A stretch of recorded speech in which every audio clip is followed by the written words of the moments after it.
कि काम ओ कर कि नाम हो जाए, कि काम ओ कर कि नाम हो जाए, ए हकीकत भी आम हो जाए। काम ओ कर कि नाम हो जाए, ए हकीकत भी आम हो जाए। कर खुद को इतना बुलंद, कर खुद को इतना बुलंद कि आने वाला हर मुश्किल आसान हो जाए। तो फ्रेंड्स, इसी मोटिवेशनल के साथ शुरू करते हैं आज की क्लास। आज की क्लास में हम लोग पढ़ने वाले हैं प्रीवियस ईयर क्वेश्चन। जी हाँ फ्रेंड्स, मैं आपको इसमें हिंदी का प्रीवियस ईयर क्वेश्चन कराने वाला हूं, तो आप इस वीडियो को जरूर देखिएगा। यह आपके exam of point of view से बहुत ही इंपॉर्टेंट क्वेश्चन है। तो आइए शुरू करते हैं। तो पहला प्रश्न है जो आप स्क्रीन पर देख पा रहे हैं कि दो वर्णों के मेल से उत्पन्न विकार को क्या कहते हैं। तो इसका राइट आंसर हो जाएगा ऑप्शन नंबर सी, यानी कि संधि। दो वर्णों के मेल से जो विकार उत्पन्न होता है उसको संधि कहते हैं, और दो वर्णों के मेल से जो विकार उत्पन्न होता है वो क्या कहलाता है, संधि कहलाता है। और जहाँ पे दो पदों का मेल होता है वहां पे वह समास होता है। दो पदों का जहाँ पे मेल होता है वह समास कहलाता है। अगला कि समास शब्द का अर्थ क्या होता है। देखिए यहाँ पे क्वेश्चन आ गया कि समास शब्द का अर्थ क्या होता है। तो समास शब्द का अर्थ होता है मतलब संक्षेप, क्या होता है, संक्षिप्त होता है। चलिए आगे चलते हैं। अगला प्रश्न आप देखेंगे कि जिस समास में दोनों पदों को छोड़कर कोई अन्य पद प्रधान होता है वह कौन सा समास कहलाता है। तो इसका राइट आंसर हो जाएगा ऑप्शन नंबर सी, यानी कि बहुव्रीहि समास कहलाता है। जिस समास में दोनों पदों को छोड़कर कोई अन्य जो पद प्रधान होता है वह बहुव्रीहि समास कहलाता है। अगला है कि संधि और समास में क्या समानता है। देखिए संधि और समास में समानता भी है। समानता यह है कि दोनों में शब्द जो है संक्षिप्त हो जाते हैं। दोनों में क्या होते हैं, शब्द जो होते हैं वह संक्षिप्त हो जाते हैं। अगला है कि लोटा डोरी में कौन सा समास है। तो फ्रेंड्स यह इंपॉर्टेंट क्वेश्चन है। तो लोटा डोरी में की बात करें तो इसमें द्वंद्व समास है, ठीक है। अच्छा नेक्स्ट देखते हैं कि हथकड़ी में कौन सा समास है। तो हथकड़ी की बात हम लोग करें तो हथकड़ी में जो है तत्पुरुष समास है। अब आपको अगर नहीं आता होगा समास तो अब तो यहाँ पे उतना टाइम नहीं कि आप पढ़ पाएंगे, लेकिन हाँ एक 10 से 15 मिनट की वीडियो मैंने बना रखा है वहाँ पे संधि और समास की, तो आप अभी देख सकते हैं उसको ट्रिक के साथ। उसके बाद आप कर सकते हैं, एक बार देख लेंगे तो आप जो है ऐसे प्रश्न को कर सकते हैं। तो अगर आप चाहते हैं कि संधि और समास पढ़ना तो उसका लिंक आपको वीडियो के डिस्क्रिप्शन में मिल जाएगा, पहुँच से देख सकते हैं। अगला है कि शब्द के पश्च भाग में लगकर जो संबंध तत्व नया शब्द निर्मित करता है उसे क्या कहते हैं। तो फ्रेंड्स मैंने आपको बताया था कि प्रत्यय जो है शब्द के किसी बाद में शब्द लगता है, ठीक है। यानी कि किसी भी शब्द के बाद में जो लगकर उसके अर्थ को बदल देता है वह क्या कहलाता है, प्रत्यय लगता है। और उपसर्ग में होता है किसी भी शब्द के पहले लगकर उसके शब्द को बदलता है वो क्या होता है, उपसर्ग होता है। अगला कि घुमक्कड़ में कौन सा प्रत्यय है। देखिए घुमक्कड़ में बात करें तो इसमें अक्कड़ प्रत्यय है, बाद में इसमें अक्कड़ जुड़ा हुआ है, तो घुमक्कड़ में अक्कड़ प्रत्यय है। अगला कहता है कि कवि बिहारी लाल किस रस के कवि हैं। तो बात करें बिहारी लाल की, बिहारी लाल किस रस के कवि है, श्रृंगार रस के हैं, ठीक है, ध्यान रखिएगा। अगला है कि दोहे के पहले और तीसरे चरण में कितनी मात्राएं होती है। तो बात करें दोहे के तीसरे और चौथे पहले और तीसरे चरण में तो 13 मात्राएं होती है। कितनी होती है, 13 होती है। चलिए अगला प्रश्न देख लेते हैं कि 3 बेर खाती सो 3 बेर खाती है में कौन सा अलंकार है, ठीक है। अलंकार भी आपसे पूछ लिया जाता है, तो इसका आंसर क्या हो जाएगा, इसमें जो है यमक अलंकार है। कौन सा अलंकार है, इसमें यमक है। चलिए 3 बेर खाती सो 3 बेर खाती है, इसमें अलंकार जो है यमक है। अगला कि अंडे का शहजादा मुहावरे का सही अर्थ क्या होता है। जो अंडे का शहजादा होता है वो अनुभवहीन व्यक्ति होता है, यानी कि जो अंडे से निकला, तो अंडे से निकला हुआ तो अनुभवहीन है ना, उसको दुनिया की क्या जानकारी होती है, तो इसलिए कहा जाता है अंडे का शहजादा। अगला है अम्बु शब्द के प्रवाची शब्द का चयन कीजिए। तो अम्बु का क्या होता है, प्रवाची शब्द जो होता है जल होता है। अम्बु का क्या होता है, जल होता है। अगला है कि मृगांक शब्द के प्रवाची शब्द का चयन करें। तो क्या हो जाएगा, मृगांक का हो जाएगा ऑप्शन नंबर यहाँ पे सी हो जाएगा, यानी कि सुधाकर हो जाएगा। क्या हो जाएगा, सुधाकर हो जाएगा इसका। अगला है कि विधि शब्द के विलोम शब्द का चयन करें। तो विधि का क्या हो जाएगा, यहाँ पे विधि का यहाँ पे निषेध हो जाएगा। चलिए नेक्स्ट की ओर चलते हैं। अगला है कि परंपरा का पर्यायवाची शब्द क्या होता है। देखिए परंपरा, इसका क्या हो जाएगा, रीति होता है। परंपरा का क्या होता है, पर्यायवाची जो होता है रीति होता है। अगला कि प्रस्तुत गद्यांश में पुष्पों की उत्पत्ति की कौन सी धारणा प्रतिपादित की गई है। तो इसका राइट आंसर बताना है आपको। तो इसका राइट आंसर हो जाएगा यहाँ पे मिथ की, ये हो जाएगा ऑप्शन नंबर सी हो जाएगा। अगला कि चौमासा में समास कौन सा है। देखिए चौमासा है, इसमें समास कौन सा है, तो चौमासा में द्विगु समास है। कौन सा समास है, द्विगु समास यहाँ पे हो जाएगा। अगला है कि निम्न में से किसमें सम उपसर्ग का प्रयोग हुआ है। देखिए यहाँ उपसर्ग का यहाँ पे प्रयोग हुआ है, तो यहाँ पे सम जो प्रयोग हुआ है किसमें, संग्रह में हुआ है, ठीक है, समग्रह, यानी कि इसमें जो उपसर्ग हुआ है इस शब्द के पहले जो है उपसर्ग लगा हुआ है संग्रह में, ठीक है। अगला है कि विद्यार्थी में कौन सी संधि है, और इसका संधि विच्छेद होता है विद्या जोड़ अर्थी, ठीक है। और यह इंपॉर्टेंट क्वेश्चन, इसको देख लीजिएगा। तो इसमें कौन सी संधि है, दीर्घ संधि हो जाएगी। विद्यार्थी में कौन सी संधि है, दीर्घ संधि है। अगला कि कैवल्य का पर्यायवाची शब्द क्या होता है। देखिए कैवल्य का पर्यायवाची शब्द की बात करें तो इसका हो जाएगा निर्माण। क्या हो जाएगा, कैवल्य का पर्यायवाची शब्द निर्माण हो जाएगा। अगला है कि गौण शब्द का सही विलोम अर्थ क्या होगा। देखिए गौन का क्या हो जाएगा, गौन का यहाँ पे हो जाएगा मुख्य हो जाएगा, क्या हो जाएगा, मुख्य हो जाएगा, ऑप्शन नंबर बी हो जाएगा। अगला है कि लौकिक का विलोम क्या होगा, देखिए लौकिक का विलोम की बात करें तो अलौकिक हो जाएगा, इसका उल्टा अलौकिक हो जाएगा। अगला देखिए कि निर्जीव वस्तुओं को जड़ भी कहा जाता है तथा सजीव वस्तुओं को दैश कहा जाता है। आपको इसमें खाली स्थान भरना है। यहाँ पे कही जा रहा है कि निर्जीव वस्तुओं को जड़ कहा जाता है, तो सजीव वस्तुओं को क्या कहा जाता है, सजीव वस्तुओं को चेतन कहते हैं, क्या कहते हैं, चेतन कहते हैं, ऑप्शन नंबर डी।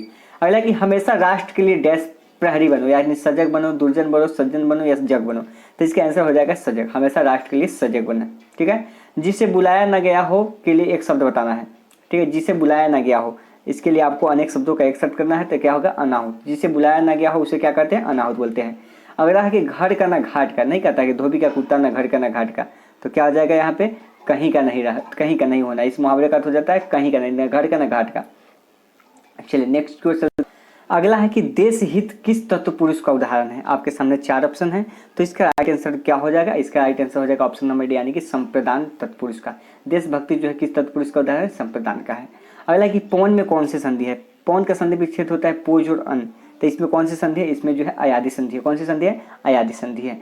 चलिए आगे चलते हैं, अगला प्रश्न देखते हैं कि आच्छादन, ठीक है, आच्छादन का संधि विच्छेद क्या होगा, तो इसका संधि विच्छेद क्या हो जाएगा, ऑप्शन नंबर ए, यानी कि आ जोड़ छादन, ठीक है, बराबर आच्छादन हो जाएगा। ठीक है, ऑप्शन नंबर ए हो जाएगा। देखिए सह जोड़ ज, यानी सर सरह ज, ये क्या होगा, इसके किसका संधि विच्छेद है आपको बताना है। तो सरह धन ज बराबर सरोज होता है, क्या होता है, सरोज होता है, ऑप्शन नंबर बी हो जाएगा। अगला है कि नमस्ते का संधि विच्छेद क्या होता है, तो नमस्ते का संधि विच्छेद जो हो जाएगा नमः जोड़ ते, नमस्ते का नमः जोड़ ते या नमस्ते, ऑप्शन नंबर बी हो जाएगा। अगला वह कौन सा समास है जिसका पहला पद संख्यावाची है, तो इसका राइट आंसर क्या हो जाएगा फ्रेंड्स, इसका राइट आंसर हो जाएगा ऑप्शन नंबर सी, यानी कि द्विगु समास हो जाएगा। चलिए नेक्स्ट की ओर चलते हैं। नेक्स्ट एक वह कौन सा समास है जिसका पूर्व पद जो है विशेषण होता है, तो इसका राइट आंसर क्या हो जाएगा, ऑप्शन बी, यानी कि कर्मधारय समास का पूर्व पद जो होता है यह विशेषण होता है। अगला है कि वह कौन सा शब्द है द्विगु समास का उदाहरण है। ठीक है, वह कौन सा शब्द जो है इसमें द्विगु समास का उदाहरण है, तो इसका राइट आंसर हो जाएगा ऑप्शन नंबर डी, यानी कि सप्ताह जो है इसमें द्विगु समास का उदाहरण है। अगला देखते हैं कि निम्नलिखित विकल्पों में से कानन के प्रवाची शब्द का चयन कीजिए, तो कानन का प्रवाची शब्द इसमें क्या हो जाएगा, वन हो जाएगा, ऑप्शन नंबर बी हो जाएगा। अगला देखते हैं कि किसी शब्द के पूर्व भाग में जुड़कर जो नया शब्द बनाता है उसे क्या कहते हैं। मैंने अभी आपको बताया कि किसी शब्द के बाद में जुड़कर जो उसके अर्थ को बदल देता है, सॉरी, जिसके शब्द के बाद में जुड़कर जो उसके अर्थ को बदल देता है वह क्या कहलाता है, प्रत्यय कहलाता है। और किसी शब्द के पहले लगकर उसके अर्थ को जो बदलता है वह क्या कहलाता है, उपसर्ग कहलाता है, ऑप्शन नंबर डी हो जाएगा, यानी कि पूर्व भाग में पहले। अगला कि सफाई में कौन सा प्रत्यय है, तो देखिए सफाई में कौन सा प्रत्यय है, इसमें आई प्रत्यय लगा हुआ है। ठीक है, चलिए अगला है कि श्रृंगार रस का अस्थाई भाव क्या होता है, तो श्रृंगार रस का अस्थाई भाव जो हो जाएगा इसमें रति हो जाएगा, क्या हो जाएगा, रति हो जाएगा। चलिए अगला है कि चौपाई के प्रत्येक चरण में कितनी मात्राएं होती है, तो बात करें चौपाई के प्रत्येक चरण की, तो इसमें टोटल मात्राएं जो होती है 16 होती है। ठीक है, ऑप्शन नंबर ए हो जाएगा। अगला है कि अंबर पनघट में डूबो रहे तारा, घट उषा नागरी में कौन सा अलंकार है, तो इसका आंसर जो हो जाएगा ऑप्शन ए हो जाएगा, यानी कि चलिए थोड़ा सा इसको मैं छोटा करें, रूपक हो जाएगा। ठीक है, चलिए आगे फिर मैं क्वेश्चन कराता हूँ आपको। अगला है कि निम्नलिखित लोकोक्ति है, जो भी मुहावरा है आपको इसका जो है मीनिंग बताना है। कांट की हांडी बार बार नहीं चढ़ती, इसका मतलब क्या होगा, देखिए कांट की हांडी बार बार नहीं चढ़ती का मतलब होता है कि छल कपट का व्यवहार जो है हमेशा नहीं चलता है। ठीक है, इसलिए छल कपट नहीं करना चाहिए। भाषा की लघुत्तम इकाई कौन सी है, तो इसका राइट आंसर हो जाएगा फ्रेंड्स ऑप्शन नंबर सी, यानी कि वर्ण। जो भाषा की सबसे छोटी इकाई होती है वो क्या कहलाती है, वर्ण कहलाती है। अगला है कि जितने की इच्छा करने वाला, इस कथन के लिए कौन सा एक शब्द उचित है। यहाँ पे वन वर्ड सब्स्टिट्यूशन की बात करी गई है, अनेक शब्दों के लिए एक शब्द, तो इसमें आपको बताना है कि जो जितने की इच्छा करने वाला व्यक्ति होता है उसको क्या कहते हैं, जिगुषी बोलते हैं, ऑप्शन नंबर बी हो जाएगा। अगला कि आधुनिक भारतीय भाषाओं का विकास किससे हुआ, तो इसका राइट आंसर क्या हो जाएगा, ऑप्शन नंबर यहाँ पे ए हो जाएगा, अपभ्रंश हो जाएगा। चलिए आगे देखते हैं, अगला प्रश्न यहाँ पे देखते हैं कि निम्नलिखित में से यौगिक शब्द को आपको छांटना है, तो इसमें कौन यौगिक है, तो इसमें यौगिक जो शब्द हो जाएगा वो ऑप्शन नंबर बी हो जाएगा, यानी कि परोपकार जो है इसमें यौगिक शब्द है। अगला यहाँ पे दिया हुआ है दोहा, इसमें आपको बताना है कि इसमें कौन सा अलंकार है। ठीक है, तो इसका राइट आंसर मैं कर देता हूँ, तो इसका राइट आंसर हो जाएगा ऑप्शन नंबर बी, यानी कि इसमें अनुप्रास अलंकार दिया हुआ है। अगला है यहाँ पे कि दिया हुआ है पंक्ति, इस पंक्तियों की रचयिता कौन है आपको बताना है, तो इसके रचयिता कौन होंगे, तो बिहारी लाल है। कौन है इसके रचयिता, बिहारी लाल हो जाएंगे, ऑप्शन ए हो जाएंगे। अगला कि सरस्वती पत्रिका के संपादन कौन थे, तो इसका राइट आंसर क्या हो जाएगा, ऑप्शन नंबर डी, यानी कि महावीर प्रसाद द्विवेदी। सरस्वती पत्रिका के संपादन कौन थे, महावीर प्रसाद द्विवेदी थे। अगला कि इसमें कौन सा वाक्य शुद्ध है, उसने ना खुद करा है न किसी से कराया है, एक गलत है। ठीक है, राइट आंसर की मैं बात कर लेता हूँ तो हम आपकी कुशल क्षेम की आकांक्षी है, ये जो है राइट आंसर है। अगला देखिएगा कि बोलगा से गंगा किसकी रचना है। तो बोलगा से गंगा की रचना की बात करें तो यह जो है राहुल सांकृत्यानंद की रचना है। किसकी है? राहुल सांकृत्यानंद की। ऑप्शन नंबर डी हो जाएगा। अगला कि बैल एक अंसल पशु है। इस वाक्य में अंसल शब्द का अर्थ क्या होता है? ठीक है, तो अंसल शब्द का मतलब इसमें है कि मजबूत कंधों वाला। ठीक है, चलिए नेक्स्ट क्वेश्चन को करते हैं।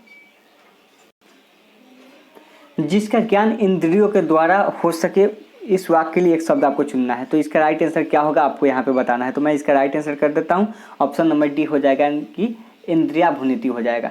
चलिए अगला है कि रुगंता का सही विलोम शब्द क्या होगा। तो देखिए रुगंता का जो सही विलोम शब्द क्यों होगा वह स्वास्थ्य हो जाएगा। क्या होगा? स्वास्थ्य हो जाएगा।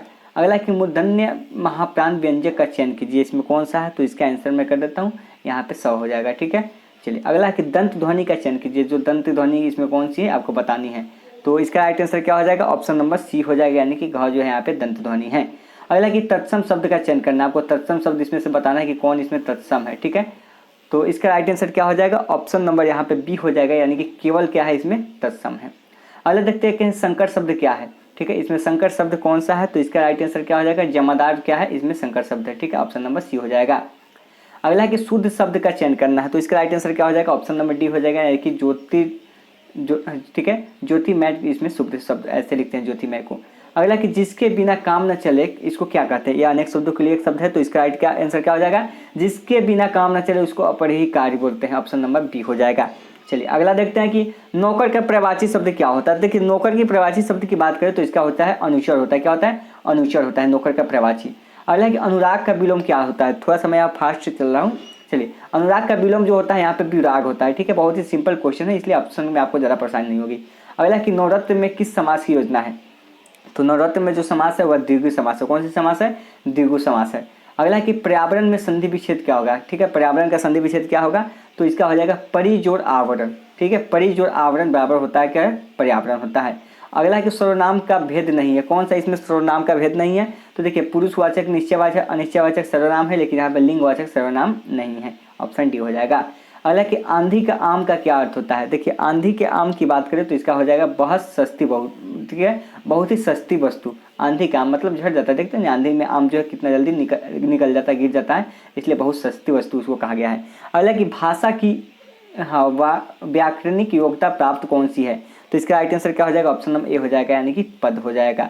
चलिए आगे चलते हैं अगले प्रश्न की। राम नाम की लूट है, लूट सके तो लूट, पीछे जो पछताओगे यहू तन जही छूट। इस पंक्तियाँ कौन है, किसकी पंक्तियाँ है? तो यह पंक्तियाँ जो दी गई है यह किसकी है? कबीर की है, कबीर का दोहा है यहाँ पे।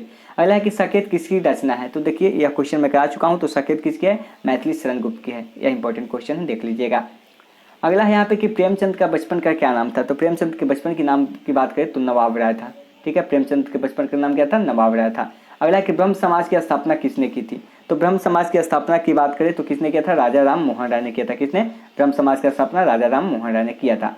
अगला कि कवियों का कवि किस हिंदी कवि को कहा जाता है। तो कवियों के कवि जो है किसको कहते हैं? नागार्जुन को कहते हैं। ऑप्शन नंबर ए हो जाएगा। अगला कि अंतर्राष्ट्रीय हिंदी विश्वविद्यालय भारत में कहाँ स्थित है। तो अंतर्राष्ट्रीय हिंदी विश्वविद्यालय की बात करें तो भारत में वर्धा में स्थित है। कहाँ पे? वर्धा में स्थित है। ऑप्शन सी हो जाएगा। अगला कि चतुरी चमार नामक लघु उपन्यास के लेखक कौन है। तो इसका राइट आंसर क्या होगा? ऑप्शन नंबर सी, यानी कि निराला। चतुरी चमार नामक लघु उपन्यास के लेखक कौन है? निराला हो जाएंगे। अगला कि आवारा मसीहा किस लेखक की जीवनी पर आधारित है। तो आवारा मसीहा की बात करें तो यह शरत चंद्र चटर्जी के जीवन पर आधारित है। अगला कि नागार्जुन का असली नाम क्या था। देखिए तो नागार्जुन का असली नाम की बात करें तो वैद्यनाथ मिश्र नाम था। क्या था? वैद्यनाथ मिश्र। चलिए अगला प्रश्न है कि बहरा सो गहरा कहावत का सही अर्थ क्या होगा। बहरा सो गहरा, तो इस कहावत का अर्थ जो होता है सुनने की गंभीरता होता है। क्या होता है? बहरा सो गहरा यानी कि सुनने की गंभीरता। अगला है कि इनमें से किस वाक्य की क्रिया सक्रमक है। तो इसमें सक्रमक क्रिया आपको बताना है कौन सा है। तो इसका राइट आंसर मैं कर देता हूँ। राइट आंसर हो जाएगा ऑप्शन नंबर सी, यानी कि आकाशवाणी से यह समाचार प्रसारित हुआ, इसमें जो है सक्रमक है। ठीक है, चलिए अगला है कि इनमें से कौन सा शब्द जो है विशेषण नहीं है। तो इसका राइट आंसर क्या हो जाएगा? ऑप्शन नंबर ए, यानी कि दिग्भ्रम जो है विशेषण नहीं है, बाकी सब यहाँ पे विशेषण है। अगला है कि इनमें से कौन सा शब्द शेष तीन से भिन्न है। जो तीनों से आपको अलग होना चाहिए वह कौन सा शब्द है। तो संपृक्त जो है इसमें तीनों से भिन्न है, अलग है। अगला है कि इनमें से कौन सा शब्द अरबी फारसी का नहीं है। तो इसका राइट आंसर क्या हो जाएगा? ऑप्शन नंबर यहाँ पे हो जाएगा बी, यानी कि भरपूर जो है इसमें से अरबी फारसी का शब्द नहीं है। अगला है कि इनमें से किस शब्द में औ उपसर्गहीन का अर्थ नहीं देता है। तो इसका राइट आंसर क्या हो जाएगा, ऑप्शन नंबर यहाँ पे डी हो जाएगा, यानी कि अवधान जो है इसका आंसर हो जाएगा। अगला है कि तुम्हारा परीक्षा में प्रथम आना, ठीक है, ऐसा है जैसे कि अंधे के हाथ बटेर लगना, यानी कि तुम्हारा परीक्षा में प्रथम आना, पास होना, फर्स्ट डिवीजन आना जैसा है कि जैसे कि अंधे के हाथ में बटेर आना, ठीक है, ऑप्शन सी हो जाएगा। अगला है कि बीजन वन बलरी पर सोती थी सुहाग भरी में अलंकार क्या है। तो इसमें अलंकार आपको चूज करना है, तो अलंकार जो इसमें होगा अनुप्रास या अनुप्रास और मानवीकरण हो जाएगा। अगला है यहाँ पे देखेंगे कि इनमें से कौन सा शब्द स्त्रीलिंग है। तो इसका राइट आंसर क्या हो जाएगा, ऑप्शन नंबर बी हो जाएगा, यानी कि इसमें भरमार जो है स्त्रीलिंग शब्द है। अगला है कि इनमें से कौन सा भाव शेष तीन से अलग है। तो शेष तीन से अलग की बात करें तो यह करुणा हो जाएगा, क्या हो जाएगा, करुणा भाव शेष तीनों से अलग है। और इनमें कौन सा वाक्य अशुद्ध है। देखिए अशुद्ध वाक्य की बात करें तो इसका आंसर हो जाएगा सी, यानी कि 2-4 साल बाद ए तो नहीं होंगे लेकिन ए होगा, ए गलत है, ठीक है, चलिए सी हो जाएगा। अगला देखते हैं यहाँ पे, इनमें से किस वाक्य में भाववाचक का प्रयोग हुआ है। तो इसका राइट आंसर क्या हो जाएगा, ऑप्शन नंबर डी, यानी कि इसमें भाववाचक का प्रयोग जो हुआ है, थोड़ा सा मैं इसको छोटा करता हूँ ताकि आप इसको आसानी से देख सकें। इस गर्मी में सोया नहीं जाएगा, ठीक है, इसमें भाववाचक का प्रयोग हुआ है। चलिए अगला देखते हैं, इसमें इनमें से किसमें अ उपसर्ग का प्रयोग हुआ है, ठीक है, अ उपसर्ग का प्रयोग किसमें हुआ है। तो इसका राइट आंसर हो जाएगा ऑप्शन नंबर बी, यानी कि अम्लान में हुआ है अ उपसर्ग का प्रयोग। अगला कि इनमें से कौन सा शब्द प्रत्यय रहित है। तो प्रत्यय रहित की बात करें तो कौन सा हो जाएगा, मलयालिन हो जाएगा, इसमें प्रत्यय रहित हो जाएगा। इनमें से किसमें बहुब्रीहि समास नहीं है। तो बहुब्रीहि समास की बात करें तो फ्रेंड्स इसमें वाचस्पति में बहुब्रीहि समास नहीं है। तो फ्रेंड्स ये था आज का इंपॉर्टेंट क्वेश्चन जो प्रीवियस से क्वेश्चन था। तो फिर नेक्स्ट पार्ट में अपलोड यहाँ पे करूँगा। तो वीडियो कैसा लगा कमेंट करके जरूर बताइएगा और लाइक कीजिएगा, शेयर करना ना भूलिएगा। तो मिलते हैं नेक्स्ट वीडियो में, धन्यवाद।